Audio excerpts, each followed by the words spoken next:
livres em ti. O teu nome é salvação, que nos transforma e nos traz redenção. Nas batalhas, vencedor, tu nos dás a vitória e cantamos. Cante, grande Deus. Grande, não há outro igual a ti. Grande, não há outro igual a ti. Grande, não há outro igual a ti. Grande, não há outro igual a ti.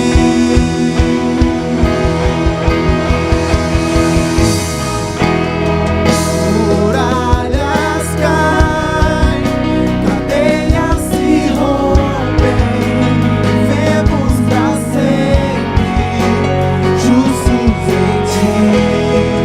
Nos levantamos, vem ao teu reino, livres brilhamos, teu sangue tão cruz. Teu nome é salvação, que nos transforma e nos traz redenção. Nas batalhas, vencedor, nos dá a vitória e cantamos. Grande, não há outro igual a ti. Grande Deus, não há outro igual a ti. Grande, não há outro igual a ti. Grande, não há outro igual a ti. Grande, não há outro. Levante sua voz, diga. Grande, não há outro igual a ti. Grande, não há outro igual a ti. Grande, não há outro igual a ti.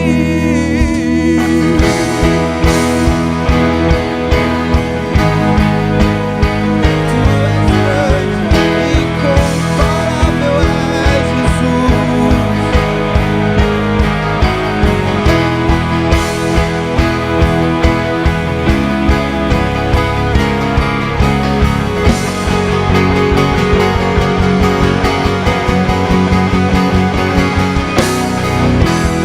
Em toda terrestre,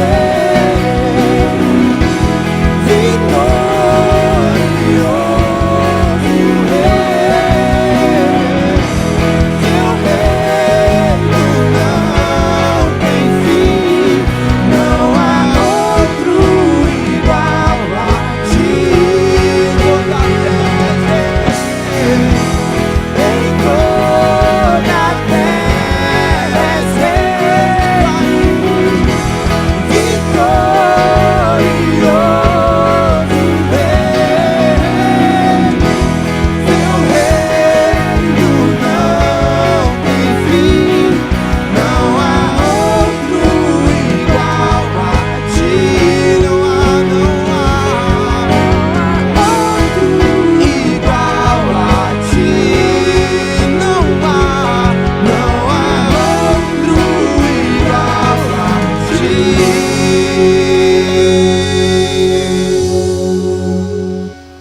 Deus grande, Jesus, nós te adoramos. Glórias ao teu santo nome.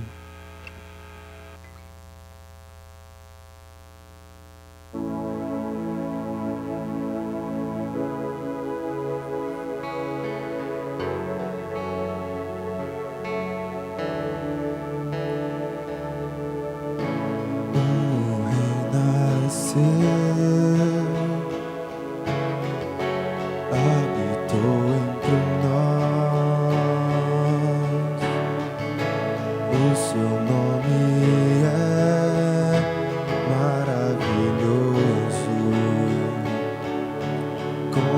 conselheiro, Deus forte, Pai eterno, príncipe da paz.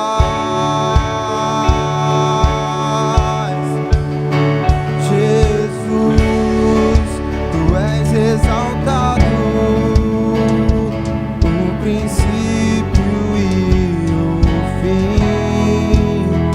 Jesus, acima de todos, poderoso, te exaltamos.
santo, santo, Deus Todo-Poderoso, que era e é e há de vir.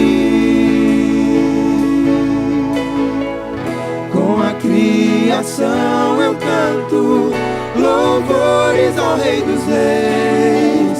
És tudo para mim e eu te adorarei.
Eu fico ao ouvir teu nome.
Maravilhado, extasiado, eu fico ao ouvir teu nome.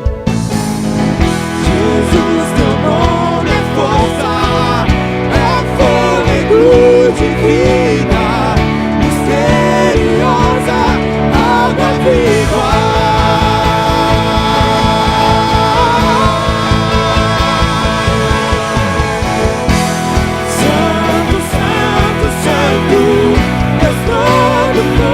Poderoso, que era e é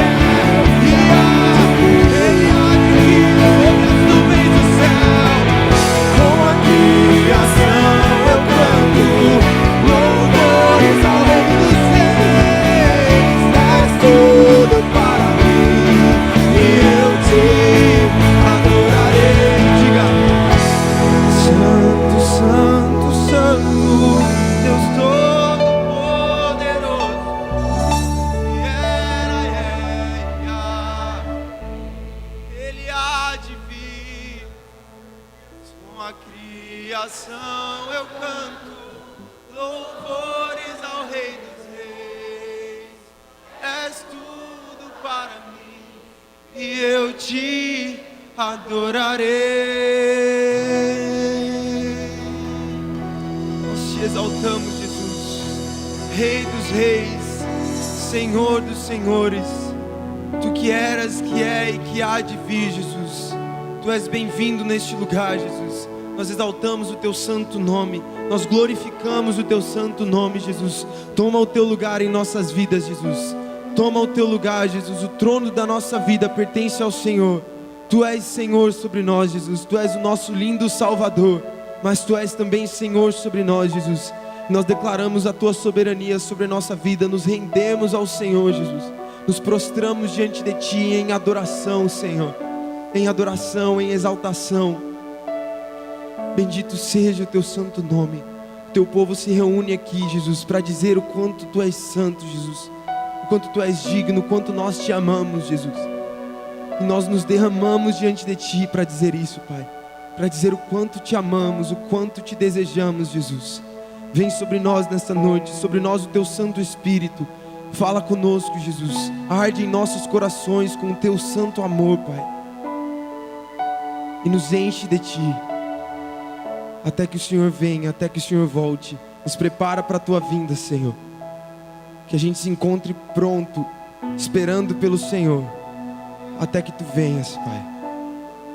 Em nome de Jesus. Amém. Amém. Podem sentar.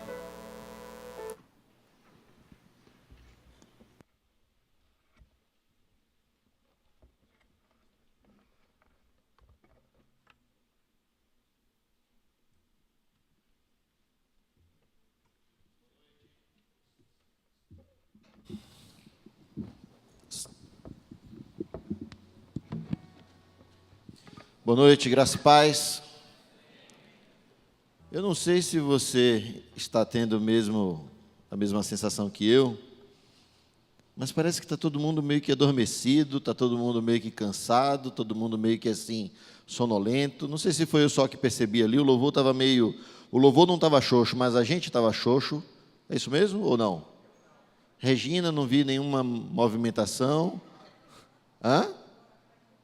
Foi orar pela irmã? Entendi.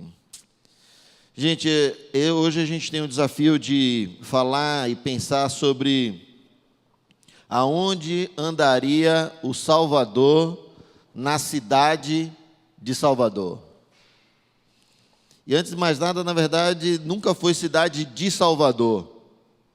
Sempre foi a cidade do Salvador. Porque quando a gente tem a ideia de que é a cidade de Salvador, a gente coloca como se fosse um nome comum. Mas você já se perguntou por que você é soteropolitano? Se a gente é de Salvador, então deveríamos ser salvadorenhos. A cidade do Salvador, quando Américo Vespúcio veio aqui no ano de 1501, junto com Gaspar de Lemos, e veio para poder cartografar e dar nome às Américas, ele veio e nessa primeira embarcação, quando ele chega, ele se depara com a baía enorme, e era no dia 1º de novembro. E daí vem o nome Baía, como sendo um ajuntamento de águas muito grande, de Todos os Santos, porque tinha-se o costume, os portugueses, de qualquer evento ser associado ao dia do santo. E como era o dia de Todos os Santos, então ficou Baía de Todos os Santos. Mas as pessoas ao redor do país, e eu digo isso porque eu já morei em Aracaju, já morei em Goiás, as pessoas não têm a noção do que representa isso, espiritualmente falando, e as pessoas fazem uma associação pejorativa, é a associação que as pessoas fazem, no sentido de ser Baía de Todos os Santos por conta do candomblé, ou por conta de uma outra qualquer manifestação religiosa. Quando, na verdade, é Baía de Todos os Santos, porque foi no dia 1º de novembro e foi diante de uma baía que Américo Vespúcio se depara. Automaticamente, 45 anos depois, 44 anos depois, em 1545, vem Tomé de Souza para ser o primeiro governador. E aí ele pega e chama a cidade de São Salvador, porque era a cidade de Soterópolis, era Soterópolis, cidade do Salvador. Sotero, no grego, era Salvador. Então, era Soterópolis, cidade do Salvador. E as pessoas, então, que eram de Soterópolis, eram chamados de soteropolitanos. E ficou como Salvador, e nós somos chamados de soteropolitanos. Será que, quando Jesus veio, e se hoje ele estivesse de volta aqui, será que as pessoas fariam a chicana e o deboche que fazem, talvez, do baiano, porque moram na cidade do Salvador, ou de Salvador, como muitos deles falam, e fazem associações pejorativas a muitas movimentações religiosas, como se isso fosse a verdade? Será que as pessoas que estão lá fora, e nós que somos baianos, que estamos aqui, temos a dimensão em nossa consciência do que representa isso espiritualmente, aonde a Bahia é chamada por muitos, aí nos outros estados, como a cidade das pessoas preguiçosas, ou das pessoas que não trabalham, ou das pessoas que não se esforçam? E honestamente, eu sou baiano, eu sou nascido aqui em Salvador, eu amo a minha cidade, fico muito triste com o deboche, muitas vezes, do próprio baiano, que tem capacidade de fazer deboche da própria miséria, do próprio problema, da própria dificuldade. Mas eu amo a minha cidade, amo o meu povo, amo as pessoas da minha cidade, e eu fico realmente muito triste, porque em qualquer lugar que eu vou, fora de Salvador, tem-se a ideia, a noção, de que aqui todo mundo é preguiçoso. Quem aqui é preguiçoso, levanta a mão. Quem aqui entende que não é através do trabalho ou do esforço pessoal que nós vamos alcançar as coisas e que as coisas vão cair do céu? Quem aqui não acorda com a intenção de realmente sair, se esforçar, estudar, se movimentar, trabalhar e trazer recursos para que as coisas aconteçam, ou fica esperando que as coisas caiam do céu? Porque é exatamente esse o pensamento que muitos que não são daqui de Salvador têm, e eu digo isso porque já me disseram pessoalmente. Então, o deboche que a gente faz, às vezes é pequeno, perto do deboche que muitos de fora fazem sobre a cidade do Salvador. A única cidade de todo o país que tem o nome, que carrega o nome do Salvador. E o Salvador, a quem ele se referiu nesse tempo, era Jesus Cristo. Se Jesus Cristo então voltasse hoje e estivesse andando pelas ruas da cidade do Salvador, e se ele estivesse aqui na igreja, e se ele estivesse caminhando conosco, aonde ele estaria? Aonde ele caminharia? O que ele faria? Com quem ele falaria? O que ele abordaria com as pessoas? Eu quero nessa noite que a gente pense exatamente sobre o que as pessoas pensam de mim e de você como seguidores desse Cristo. Eu quero que você reflita comigo nessa noite sobre o que você mesmo pensa de você e de quem é Jesus para você. Porque quando a gente entende claramente quem é Jesus e quem somos nós diante de Deus, muda plenamente, completamente a nossa relação com o sagrado, com o santo dos santos. Muda a nossa relação de entender qual é a missão, qual é o chamado que nós temos. Muda exatamente para que a gente perceba o que a gente pode fazer diferente. E o que a gente simplesmente está permitindo que as coisas aconteçam e deixa a vida me levar, a vida leva eu. Então, por favor, abra sua Bíblia lá no livro de Mateus, no capítulo 13, capítulo 16, versículo 13 em diante. Mateus 16, 13 em diante.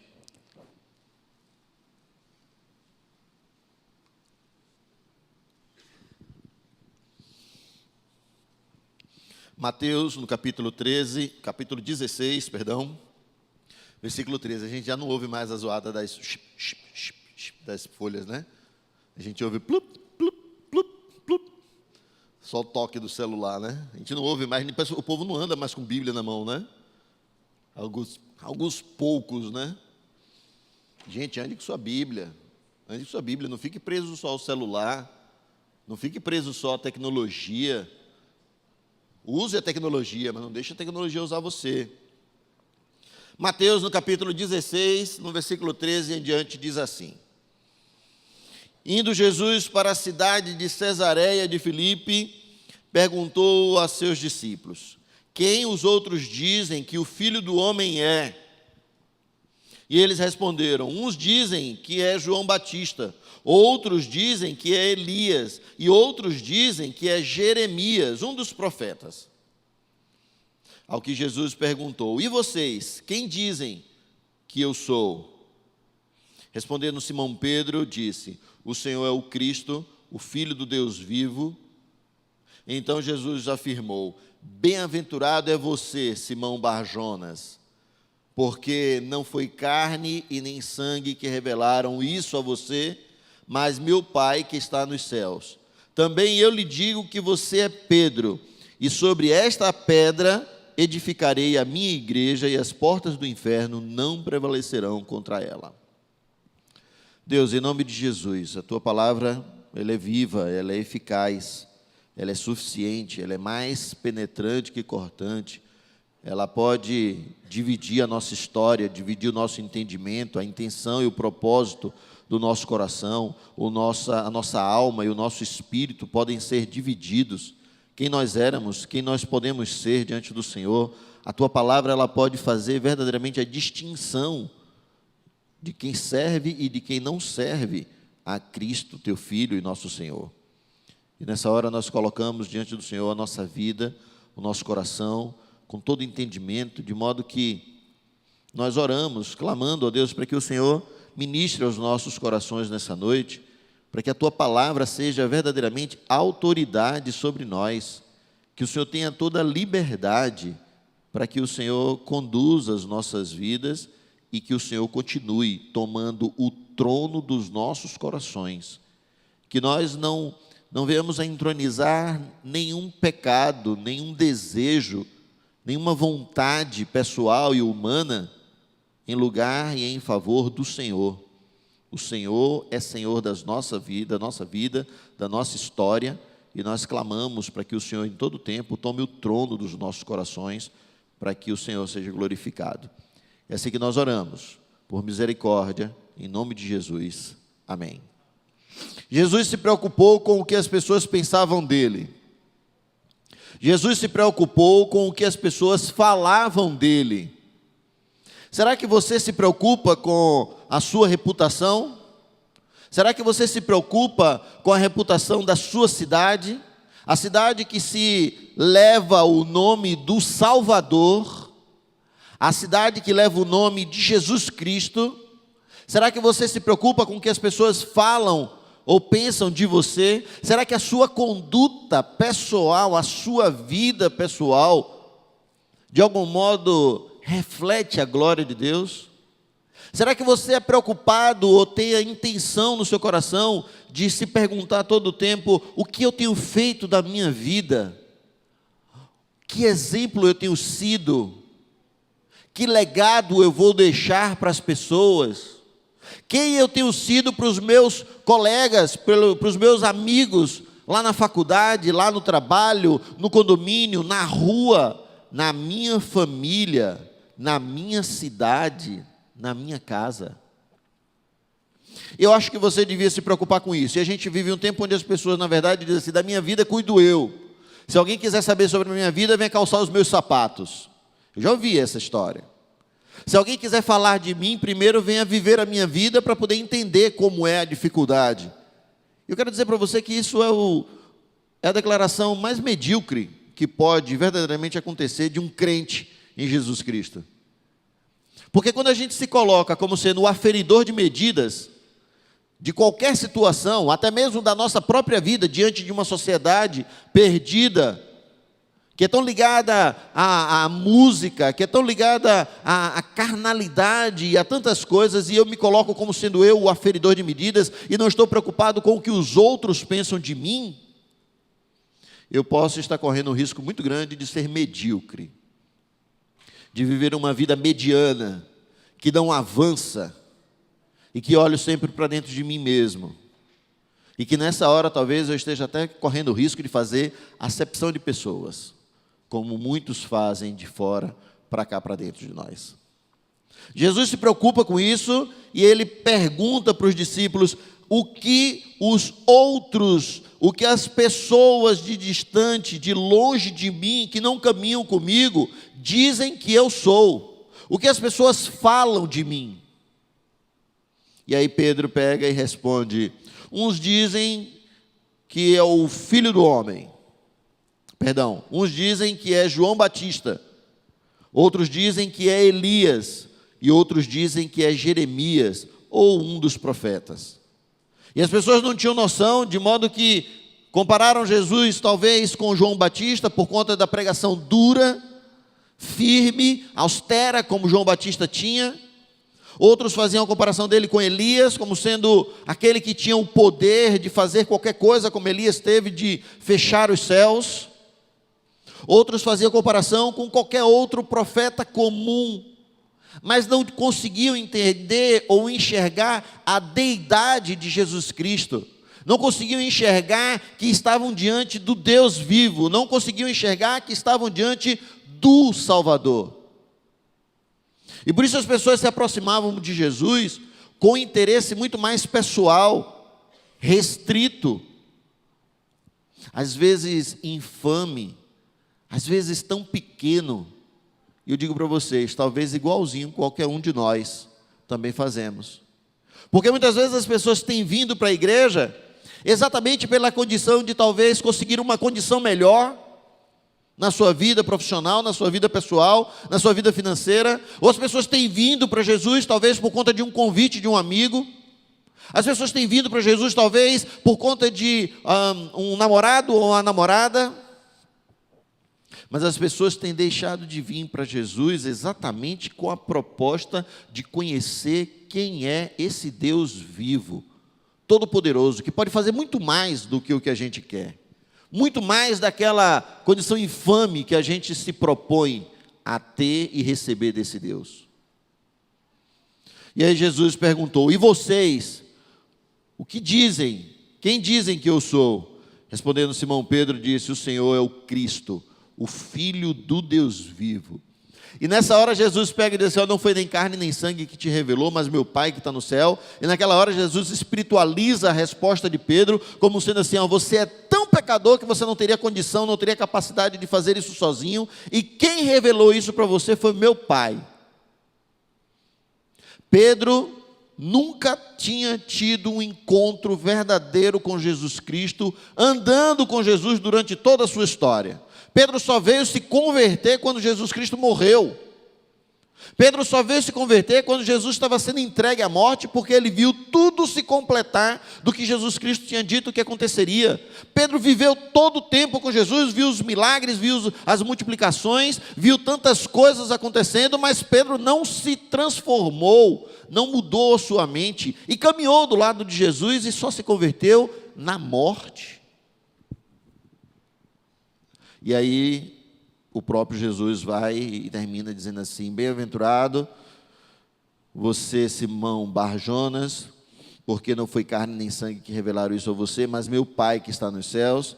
Também eu lhe digo que você é Pedro, e sobre esta pedra, ou seja, sobre esta afirmação de que eu sou o Deus vivo, eu edificarei a minha igreja, e as portas do inferno não prevalecerão contra ela. Essa igreja de Jesus Cristo, que está edificada aqui na cidade do Salvador, a qual nós fazemos parte, alguns de nós talvez venham e saiam para ela, mas não tenham se permitido que essa igreja entre na gente, para que Deus revele a nós quem é o Filho de Deus, e não apenas para que a gente possa perceber os milagres que Ele pode fazer, ou as profecias que Ele pode falar. Essa cidade do Salvador, a qual está edificada a igreja de Jesus Cristo, que leva o seu nome, a qual nós fazemos parte, nós caminhamos, aceitamos a Cristo aqui, Caminhamos nessa cidade e andamos por vários lugares, e a pergunta que a gente colocou no Instagram e que eu faço aqui de novo é: aonde verdadeiramente Jesus Cristo, se estivesse aqui, nessa cidade, hoje, aonde Jesus Cristo andaria? Será que Ele iria no lugar onde você vai? Ou melhor, será que você iria aonde Ele vai? Será que você teria coragem de ir no lugar onde Ele com certeza iria e fazer exatamente o que Ele faria, com a autoridade que Ele delegou a cada um de nós? Ou será que você viveria uma vida na qual você continuaria dizendo assim: olha, Ele é Deus, e Ele é Jesus, e Ele vai, eu vou continuar por aqui, eu não tenho tanta coragem? Eu acredito que Ele passaria por alguma Samaria da cidade do Salvador. Eu acredito que Ele teria encontros com mulheres, como aquela mulher samaritana, que estava completamente perdida, que não tinha rumo, não tinha norte na sua vida, que não se sentia valorizada pela sociedade, que não tinha motivos para poder conversar com um homem judeu, com um homem crente, com alguém que conhece a Cristo, com alguém que conhece a Deus, e se sentia abandonada, e já tinha passado por alguns casamentos, e a sociedade rechaçava essa mulher. E aí Jesus pega na passagem de Mateus e ele diz assim: é importante que eu passe por Samaria. Você já se perguntou onde talvez seria Samaria aqui nessa cidade? Será que você já se encontrou alguma vez com uma mulher samaritana, com uma mulher que não se consegue encontrar valor em si mesmo por conta do que a sociedade impõe? E você talvez tenha sido um dos que apontou também os erros dela. E talvez tenha dito para ela: é verdade, você é uma samaritana. É verdade, você não tem valor. É verdade, você não expressa a glória de Deus. É verdade, não foi para você que o Messias veio. Será que você teria coragem de ir na Samaria, como Jesus Cristo foi? Porque eu tenho certeza que aqui na cidade do Salvador existem muitas Samarias. E Ele com certeza andaria por esses lugares procurando as pessoas excluídas da cidade do Salvador. Ele iria talvez no Madrugada com Deus, ele iria talvez na rua Fonte do Gravatá, que já foi a Cracolândia aqui do Salvador, ele iria na Baixa dos Sapateiros, ele iria na Barra, não no glamour da Barra que todos conhecem, mas ele iria na madrugada, ele iria na noite, ele iria naquele momento em que as pessoas se reúnem, não para comer e beber, mas sim as pessoas se reúnem talvez para se prostituir, ou para esperar alguém que passa com um café na mão, com um pão, com um agasalho, porque por mais que moremos numa cidade tropical, a noite e a madrugada é muito fria. E ele iria nesses lugares onde as pessoas, os excluídos estariam. Ele iria nessa Samaria, ele falaria com essas mulheres. Eu lembro de uma menina, uma mulher, Gorete, que nós conhecemos, e eu sempre encontrava a Gorete na rua, no Madrugada com Deus, quando a gente estava entregando sopa e tudo. Todo mês que a gente ia, encontrava ela na Baixa dos Sapateiros, ou ali em cima no Pelourinho, ou ali em cima perto do elevador Lacerda. E Gorete era muito problemática. Eu queria que ela tivesse para poder dar o testemunho dela. Ela era muito problemática ao ponto de que nenhum homem no meio da rua se arvorava a falar com ela, ou brigar, ou gritar com ela, porque ela ia para cima. E ela era barraqueira, mas barraqueira que eu digo não é barraqueira pouco não, era barraqueira. Gorete andava mal cheirosa. Gorete fazia sexo e se prostituía em troca de droga, em troca de comida. Gorete tem 4 filhos e não estava mais dentro de casa. Gorete estava morando na rua por conta de decepções com ex-maridos, com pessoas da sua casa, e ela tinha ido parar na rua. E eu lembro que uma vez a gente estava na ceia de Natal com carentes, e aí a gente estava lá organizando e precisava comprar, eu acho que era alguma coisa para ceia, não sei se era came, cola, alguma coisa que tinha que comprar. Se Dati estivesse aqui, Dati ia lembrar desse dia, que ela estava comigo na hora. E aí as pessoas não podiam sair de onde estava, e Gorete disse, eu sei onde tem. E Gorete estava mal cheirosa, estava feia, ela estava suja, como um mendigo, como qualquer pessoa, como uma mulher samaritana que não se valorizava. E ela olha para mim e fala assim, pastor, eu vou comprar.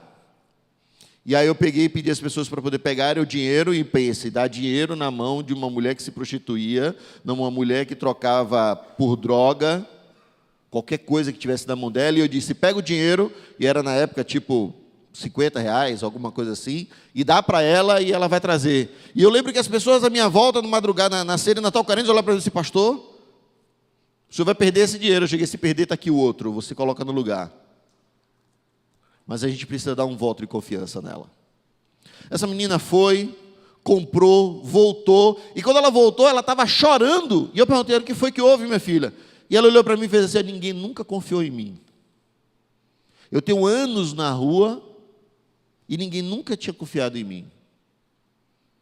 E aí Gorete vai, compra, volta, chorando, a gente se abraça. Naquele dia da ceia de Natal Carentes, ela decide mudar de vida. Início do ano, eu estava na formatura em técnica de enfermagem de Gorete. Se formou e me pediu, pastor, eu quero que o senhor vá lá para o senhor entrar comigo. Eu quero que o senhor vá lá porque eu quero que o senhor ore por mim. Eu quero que o senhor vá lá porque eu quero que o senhor tire fotos comigo e com a minha família. E os filhos dela estavam com ela. Uma samaritana, que não tinha valor nenhum. A sociedade rechaçava. E eu acredito que Jesus Cristo, se estivesse aqui na cidade do Salvador, ele iria atrás de uma dessas mulheres samaritanas. Mas ele também receberia em casa, com certeza, alguém como Nicodemos, que viveu tanto tempo à frente de uma igreja, de uma congregação, à frente de um povo, e ensinava essas pessoas, e de algum modo doutor na lei, mas ele tinha medo de se expor, ele tinha medo de dizer quem ele era. E Jesus Cristo recebe esse cara dentro de casa, na madrugada, abre a porta e diz, entra Nicodemos, entra na minha casa, vamos conversar. E confronta aquele homem falando assim, você é doutor da lei, e você não sabe o que é nascer de novo? Você prega, você fala sobre o Messias, você fala sobre mim, você fala sobre Deus, você fala sobre o Santo dos Santos, e você não sabe o que é nascer de novo?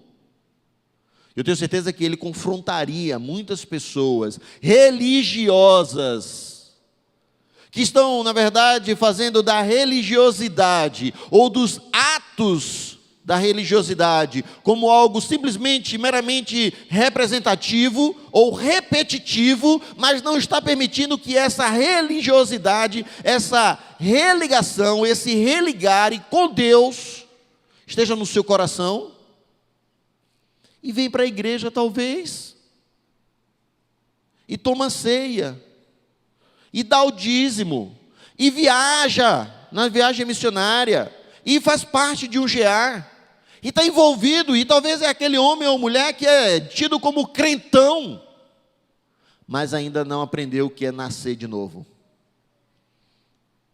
Continua tendo as mesmas práticas, de como se nunca tivesse tido um encontro com Jesus, mas está dentro da igreja. E Jesus Cristo, com certeza, se estivesse aqui, ele chamaria esses Nicodemos para dentro de casa, esses doutores da lei, e mostraria através da simplicidade como é servir a Deus. Eu tenho certeza que ele convidaria os coletores de impostos, como fez com Levi. Ele convidaria os ricos e os poderosos, fazendo com que eles percebessem a verdade, de modo que eles iriam converter os seus chefes e as pessoas das suas repartições, como o próprio Levi fez. Levi era cobrador de impostos, Zaqueu era chefe dos cobradores de impostos. Jesus passa por Levi e diz a ele: venha comigo, deixe o que você está, venha, vamos andar junto, vem para me conhecer. Ao passo que Levi abandona todas as suas coisas, deixa de dar valor àquilo que qualquer ser humano valoriza financeiramente, materialmente, e vem seguir a esse Cristo, de modo que encuca a cabeça do seu chefe, como Zaqueu, que quer subir numa figueira brava, quer subir numa árvore, quer subir em qualquer lugar, quer dar um jeito para poder enxergar esse Jesus, que roubou meu Levi. Será que você seria um desses que Jesus Cristo convidaria dizendo: venha comigo, e no lugar onde você está, que você talvez diga assim: ó, pastor, é muito difícil ser crente onde eu trabalho. Talvez você diga assim: pastor, o senhor não sabe como é difícil ser crente lá na faculdade tão humanista que eu trabalho, que eu estudo. Será que Levi falaria isso para Jesus, dizendo assim: ó, Jesus, é o seguinte, eu sou coletor de impostos, eu sou da coletoria, o povo lá só está ligado a dinheiro, as pessoas lá só querem saber de recursos, as pessoas são materialistas, eu não vou seguir o Senhor, porque eu não vou conseguir ser quem o Senhor espera que eu seja. O interessante é que Levi não fez esse tipo de questionamento, e Levi se levanta e anda com o Senhor, e aprende dele, de modo que começa então a transformar o ambiente onde ele trabalhava e as pessoas que ele convivia. Aí eu quero fazer uma pergunta para você, e eu quero que você responda na sua intimidade. Não levanta a mão não, porque pode passar vergonha. Será que no ambiente onde você trabalha, você já influenciou pelo menos 5 pessoas ao longo da sua história? 5 pessoas. Será que o seu chefe, a pessoa que te lidera, aprendeu a conhecer ou tentar entender quem é esse Deus a partir da sua vida? Ou você continua dizendo assim: ele é um homem muito materialista, muito difícil, é muito complicado trabalhar no lugar onde eu trabalho, a minha faculdade é muito difícil. Talvez porque você esteja esperando que você primeiro seja transformado para depois seguir o Cristo que transforma. Talvez porque você está primeiro esperando se tornar uma boa pessoa para poder seguir o Cristo que é a pessoa que transforma qualquer pessoa. Talvez você esteja esperando abandonar os seus pecados para seguir ao Cristo que tira todo o pecado. Talvez você esteja esperando uma mudança na sua mente, ao invés de vir andar com esse Cristo que renova a nossa mente. Talvez você está esperando se transformar em uma pessoa incrível para seguir o homem mais incrível que passou sobre a face da terra, que é Jesus Cristo, que é o nosso Senhor. Talvez você esteja com os conceitos mais equivocados, esperando que as coisas aconteçam de forma sobrenatural na sua vida, esperando talvez que Deus se revele com você, aparecendo talvez no espelho, e você diz: espelho, espelho meu, e aí Jesus aparece, tcharam, e você automaticamente diz: beleza, é isso aí mesmo, agora eu já sei que o Senhor existe. Talvez você esteja esperando algo acontecer com você, e que Deus está olhando e dizendo assim: meu filho, para de imaturidade, minha filha, para de meninice. Aquilo que você sabe que deve fazer, que você menos quer fazer, mas você sabe que é o certo, é essa a vontade de Deus para você. Você não precisa ficar perguntando para Deus. É a mesma coisa que Balaão, que recebe Balaque, e Balaque diz assim: olha, eu quero que você faça aí uma mandinguinha santa para poder pegar e combater os judeus. Balaão olha para Balaque e diz assim: rapaz, mas os caras são judeus, rapaz, o povo de Deus. Não, mas eu vou te pagar bem. Aí Balaão olha e diz assim: eu vou perguntar para Deus. E é incrível porque a resposta de Deus não foi de imediato dizendo assim: claro que não. A primeira pergunta, a primeira afirmação de Deus para Balaão foi dizendo assim: quem é esse daí que está falando contra o meu povo? Já dizendo logo de bate-pronto para Balaão, dizendo assim: rapaz, que pergunta é que você quer fazer comigo, para mim, sobre o meu povo? Se eu vou permitir que você faça algo contra o meu povo, você ainda vai me perguntar isso? E Balaão, talvez naquele momento de oração, assim: E Deus, de forma ainda mais incrível, diz assim: fala para ele vir amanhã de manhã. E aí no outro dia o homem volta, e eles vão seguindo, vão andando. No meio do caminho, Deus movimenta uma jumenta que se opõe. E Balaão quer bater na jumenta, quer fazer as coisas. Daqui a pouco a jumenta fala para ele assim: ô palhaço, eu sou mais jumenta que você e Deus está me usando, será que você não consegue entender o que é certo? Talvez eu e você estejamos num tempo na nossa vida onde a gente está questionando tanto aquilo que a gente sabe que é certo para fazer e está esperando algo sobrenatural. E Deus pode usar até uma jumenta, como o Jô usou para poder falar com Balaão. Esse é meu povo. Eu não vou fazer mal contra o meu povo. Eu tenho planos de paz, de alegria, planos de bem e não de mal. Com certeza Jesus exaltaria a nobreza daquela viúva pobre que colocou as suas últimas moedinhas e fez tilim-tim-tim. Mas ele também confrontaria o mercado e o negócio feito em nome de Deus, dentro das sinagogas, dentro das igrejas, dentro do ajuntamento de pessoas que estão proferindo o nome do Senhor e tentando levantar recursos para o seu bem pessoal. E é por isso que muitas pessoas, quando olham para essas igrejas da mídia, associam e nivelam a todos como sendo tudo igual.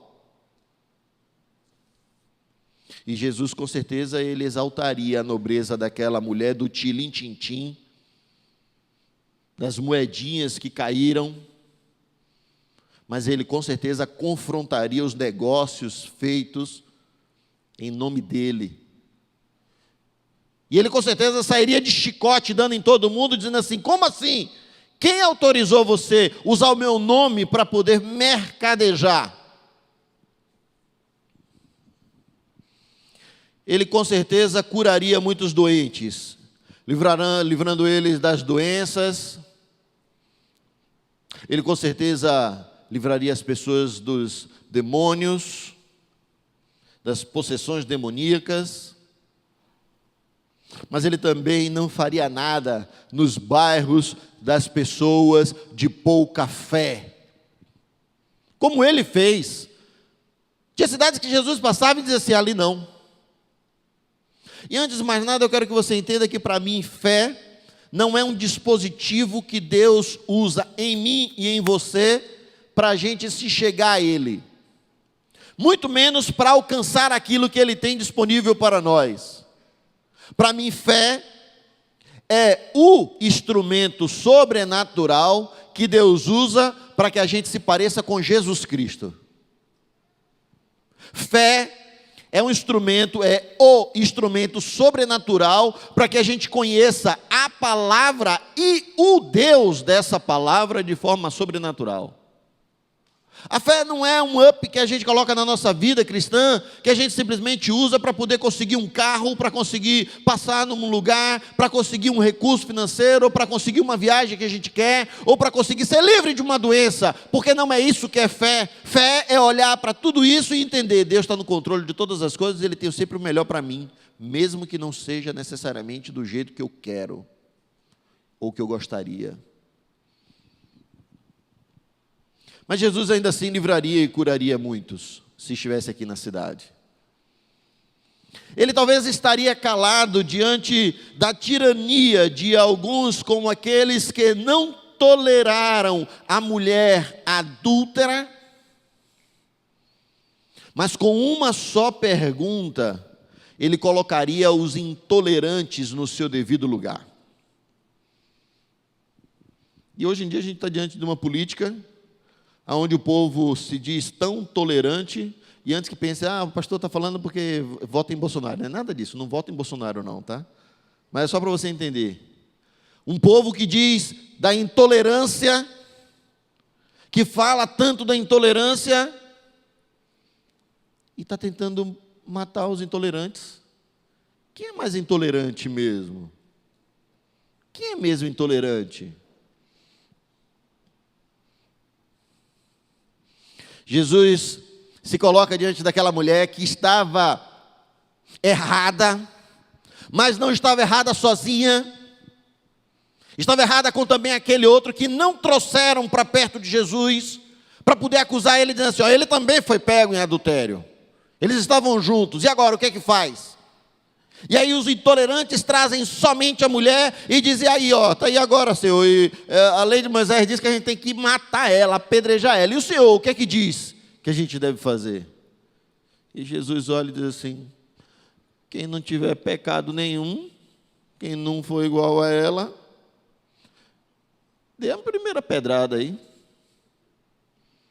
Baixou a cabeça, começou a riscar no chão, o povo disse que era desenhando um peixe, mentira, que não tinha nada disso. Mas ele baixa a cabeça para poder, eu não vou nem olhar no olho desses intolerantes para poder ver quem é que realmente fica. Não ficou um. Sabe por quê? Porque todos pecaram e destituídos estão da graça de Deus. E é para isso que o Filho de Deus, o Filho do homem, veio para se manifestar a todo aquele que nele crê, para que não pereça, mas tenha vida eterna. Jesus foi o homem mais tolerante sobre a face da terra, o homem mais moderado que passou sobre a face da terra, que combateu a intolerância dos fariseus, e se fosse no nosso tempo de hoje, eu e você, talvez seríamos os fariseus. Aquele tempo, os fariseus que estavam dentro da igreja, que se sentiam donos da religião, donos do messianismo, donos da deidade, donos de todas as coisas, donos da salvação. Hoje eu e você talvez seríamos esses fariseus, que talvez estaríamos com essas pessoas, talvez trazendo, apresentando e dizendo, está aqui, Senhor, e agora, o que é que o Senhor diz que a gente deve fazer? Ele andaria com João.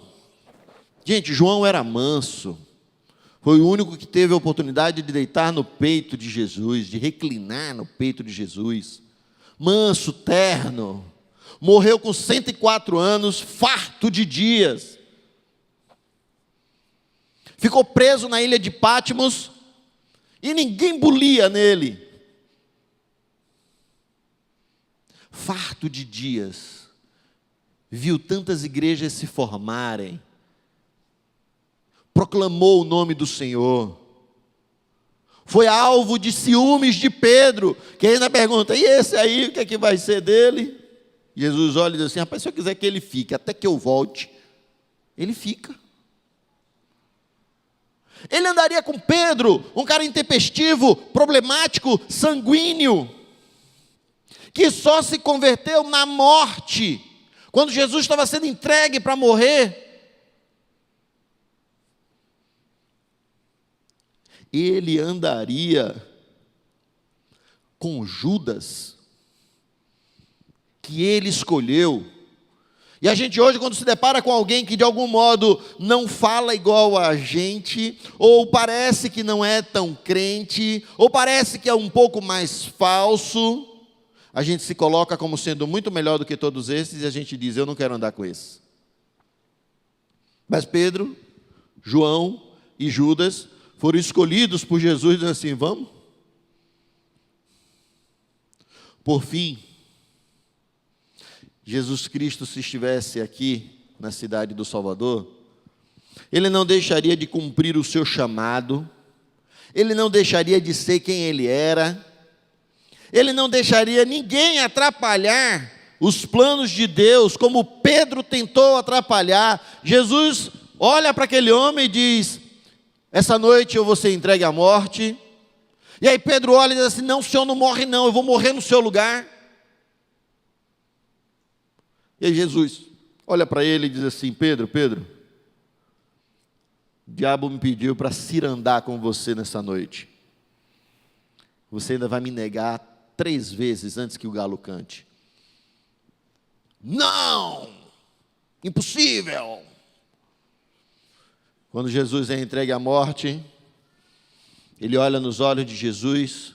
E eu gosto daquele filme de Jesus, segundo Mel Gibson, uma versão que Mel Gibson dirigiu, e que mostra um olho amarelo de Jesus, um olho forte, um olho profundo, um olhar incrivelmente penetrante, e Pedro olhando para aquele olhar e sentindo vergonha de si mesmo. Mas alguns minutos antes, esse homem tenta cortar a orelha de Malco, um dos soldados, e Jesus pega e diz: para! Pega a orelha de Malco, coloca no lugar e diz: rapaz, se eu quisesse que viesse uma legião de anjos, eu mandaria descer. Mesmo que ele se sentisse incapaz, ele viria nessa cidade, como ele olhou ali no Monte das Oliveiras, e disse: Pai, passa de mim esse cálice, mas que não seja feita a minha vontade, mas a tua. Chora, goteja sangue. Pai, passa de mim, esse negócio é difícil, esse negócio é complicado. Se fosse para mim e para você, esse negócio de ser crente é difícil. E eu digo para você, aquele que diz que é fácil, está sendo no mínimo falso ou hipócrita. Ou então não pertence a esse lugar, vive num outro mundo. Mas ele no final sempre disse: que não seja feita a minha vontade, mas sim a tua. Ele poderia até se sentir abandonado, como sentiu: pai, por que me abandonaste? Mas no final, mostrando plena confiança, ele diz: nas tuas mãos eu entrego o meu espírito. Se Jesus Cristo viesse aqui, na cidade do Salvador, com certeza absoluta, Ele faria muito do que nós não temos feito. Se Jesus Cristo viesse aqui, nós talvez até o condenaríamos também pelas suas práticas e pela sua forma de enxergar a vida. E eu e você talvez fôssemos os fariseus daquele tempo. Curve sua fronte, feche seus olhos.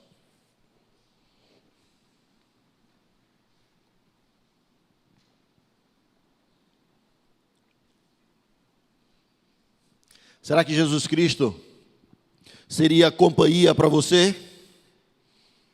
Será que se Jesus Cristo estivesse na cidade do Salvador, andando na cidade do Salvador, você seria um amigo próximo dele? Será que você andaria do lado dele, faria como ele fez? Será que você faria o que ele fez? Será que você pensaria como ele pensou? Será que você diria como ele diz?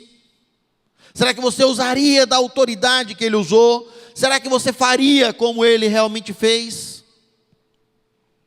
Ou será que você seria um simples fariseu, como qualquer um outro daquele tempo, que também ajudou a condenar Jesus Cristo, que entregou ele à morte, que não teve uma fé madura, uma fé suficiente, em si não, mas em Deus, de que Ele está no controle de todas as coisas, mesmo quando as coisas fogem do nosso controle, e principalmente quando elas não acontecem como a gente quer que elas aconteçam. Ou você tem sido daqueles que, como a igreja brasileira hoje em dia, como falou uma vez o pastor Sérgio Queiroz, dizendo que a igreja brasileira é como um monte de criança pequena que se joga no chão bota o dedo na boca, faz dadá dudu, eu quero, e se não for do seu jeito, então você diz: eu não sou filho do Deus vivo. Onde está Deus nessa hora? E a verdade é que você muitas vezes não tem agido como filho desse Deus. Você tem feito as coisas do seu modo e não do modo como Deus quer.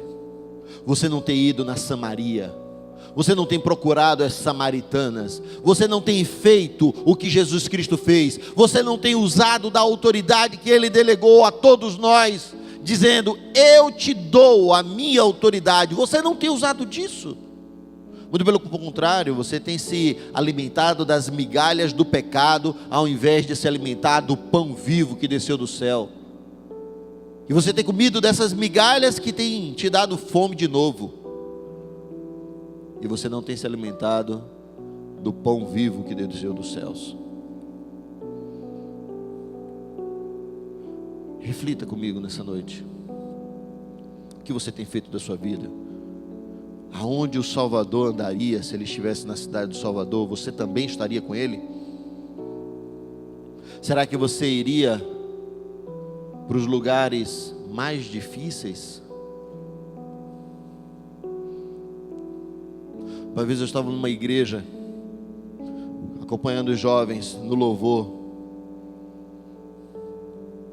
e aí apresentaram: aqui são os jovens da IBAN, que estão ministrando louvor nessa noite, e o pastor Fábio está aí. Pastor Fábio, fica de pé. E eu tinha ido de moto nesse dia, eu estava com o meu capacete na mão, e aí quando eu levanto, eu estou com o capacete do lado aqui, eu fiquei de pé de frente para o pastor, e ele continua olhando, procurando: pastor Fábio, fica de pé. Pastor Fábio, fica de pé. E eu levantei o capacete, não levantei nem a mão, levantei o capacete. Sou eu, meu irmão. Porque a gente olha para os motociclistas também e a gente também rechaça. A gente não tem coragem de olhar para as pessoas que vivem num mundo talvez paralelo ao nosso. A gente não tem coragem de olhar fora dos nossos conceitos. A gente não olha para fora da nossa caixa. A gente é orgulhoso. A gente é egocêntrico. A gente não olha as pessoas que estão à nossa volta. As pessoas entram e saem aqui na igreja, e tem muitos que têm vindo aos cultos e têm voltado, e nem um abraço, um boa noite, um paz do Senhor, um como vai você, um vamos sair com a gente, um vamos participar do grupo nosso, nem isso você tem feito. E essa pessoa entra e sai aqui na igreja, e você continua olhando para o seu mundinho, tão fechado, tão pequeno, tão mediano, tão medíocre. E se você pensa assim, talvez você não andaria com Jesus se Ele viesse aqui na terra, nesse lugar, na cidade do Salvador, nesse tempo que estamos vivendo. E tudo isso porque, lembrando do que o pastor Carlos Queiroz pregando aqui falou, tudo isso porque a gente tem se relacionado com o rótulo e não com a pessoa de Deus. Deus, em nome de Jesus, nós estamos diante do Senhor nessa hora, com o nosso coração contrito, porque a Tua palavra nos ensina que nós não estamos fazendo nada do que o Senhor verdadeiramente faria, e do que o Senhor espera que a gente também faça. A Tua palavra, que é a autoridade sobre as nossas vidas, que é viva, é eficaz, é suficiente, é mais penetrante que cortante, faz a gente nessa hora ser dividido ao meio, percebendo que nós antes não fazíamos nada do que fomos confrontados nessa noite, mas clamamos ao Senhor, para que o Senhor mude a nossa história, entregamos a nossa vida diante do Teu altar, tendo a certeza de que o Senhor mesmo é poderoso para conduzir as nossas vidas no rumo que glorifica o Teu nome e não o nosso, para buscar aquilo que é do Teu interesse e não do nosso interesse, aquilo que faz o Senhor ser lembrado e não a gente, aquilo que o Senhor faria e que nós não temos feito. Portanto, Deus, em nome de Jesus, transforma-nos. Toma o trono dos nossos corações, tira o lixo que a gente tem colocado no trono do nosso coração, tira o pecado que a gente tem se atraído, tira as nossas vontades, as nossas necessidades, os nossos desejos pessoais infames que tem tomado o trono do nosso coração e tem deixado a gente completamente distante de quem é o Senhor. Ajuda-nos, transforma a nossa vida para o louvor da Tua glória, em nome de Jesus, amém. Ergue a mão para mim, para Deus, quem vai para o Madrugada com Deus na próxima sexta-feira agora? Levanta a tua mão aí onde está. Os que vão ser salvos, levanta a mão. Os que não vão ser salvos, não levanta a mão não. Levanta a mão alto, levanta a mão, Léo. Você também, Léo. Levanta, Léo. Isso. Ou não vai ser salvo, Léo? Os outros que não vão levantar a mão não vão ser salvos, não é isso? Sexta-feira, a gente tem Madrugada com Deus. A gente vai sair nas ruas e a gente vai proclamar o nome do Senhor nessa cidade, nos mesmos lugares que o Salvador andaria nessa cidade. Às 21 horas você já tem que estar aqui, para a gente sair daqui juntos. Venha de carro, para que você também faça carona solidária com outras pessoas, para que a gente faça o que Jesus Cristo faria se estivesse aqui no nosso lugar. Amém. Somos desafiados.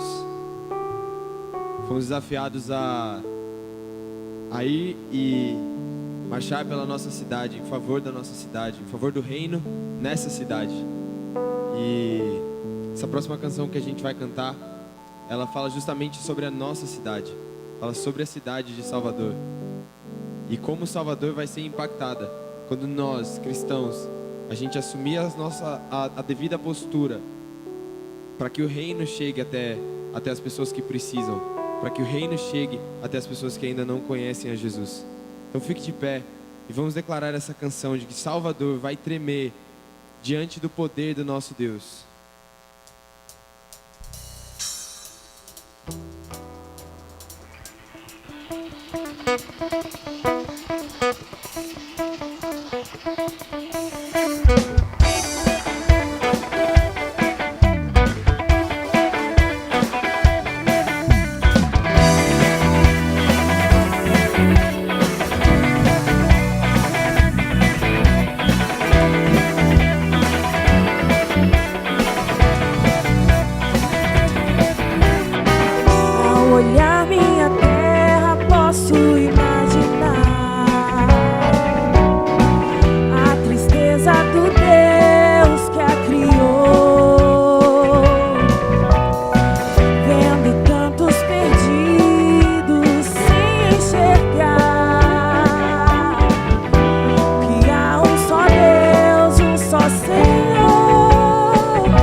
Amém. Glória a Deus.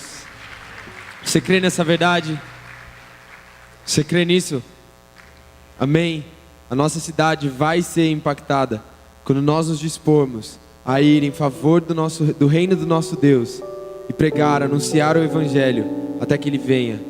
Eu creio nessa verdade e eu vou estar lá no Madrugada com Deus, na próxima sexta-feira, e eu quero ver todo mundo lá, porque eu creio de verdade que essa é uma obra e essa é a vontade de Deus para nós. Eu creio que Deus Ele está fazendo algo novo aqui, chamando pessoas talvez para viverem uma experiência nova lá na rua, de estar em lugares que você talvez nunca imaginou em estar, de falar com pessoas que talvez você nunca imaginou que você tivesse contato com esse tipo de pessoa. Mas eu creio de verdade que Deus está disposto e Deus quer de fato usar a sua vida, usar a nossa vida, usar a vida da nossa juventude para impactar a cidade de Salvador. Amém? Amém? Glória a Deus.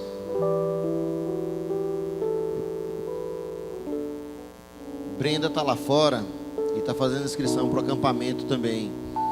O acampamento reduziu o valor, a gente mudou o local que vai acontecer o acampamento, mudou a data. Então você precisa passar ali para poder combinar com Brenda e fazer a sua inscrição, a sua forma de pagamento, ver como é que vai se organizar. Mas você precisa fazer isso ali para que você esteja conosco no dia do acampamento da juventude aqui da IBAN. Amém?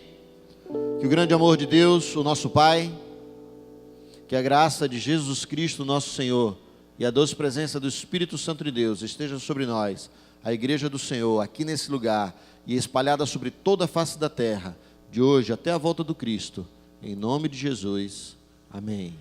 Deus abençoe, meus irmãos, vão em paz.